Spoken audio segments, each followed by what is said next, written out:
kita tidak boleh menyalahkan 100% pegawai yang terlibat di dalam sektor penguatkuasaan yang berkaitan alam sekitar kerana orang awam juga turut berperanan Kalau kita lihat sebenarnya kalau kita nak salahkan agensi penguatkuasa saja, iaitu pihak yang menerima rasuah adalah sesuatu yang tidak adil Sebenarnya masyarakat juga turut berperanan di mana kalau kita tengok daripada laporan SPRM dikatakan sebanyak 85% pertuduhan rasuah yang membabitkan alam sekitar mengikut Seksyen 17B Akta SPRM 2009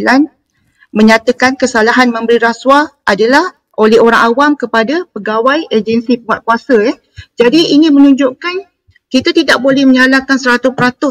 pegawai yang terlibat di dalam sektor penguatkuasaan yang berkaitan alam sekitar kerana orang awam juga turut berperanan mereka memberi rasuah untuk mendapat ganjaran seperti agar tidak didakwa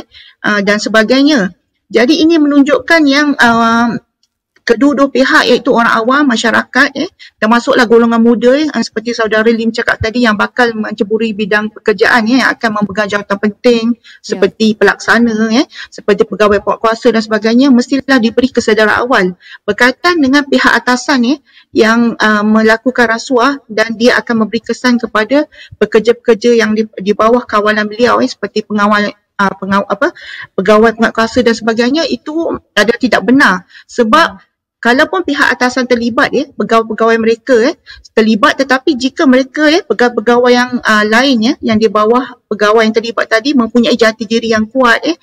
telus berintegriti amanah dan sebagainya tidak mungkin unsur-unsur orang atasan tadi dapat mempengaruhi mereka untuk menjalankan tugas dengan lebih amanah, jujur, telus dan sebagainya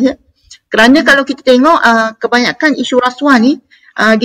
rasuah alam sekitar khususnya berlaku akibat 80% ni disumbangkan oleh 3 faktor utama iaitu konflik kepentingan, kelemahan kawalan dalaman maksudnya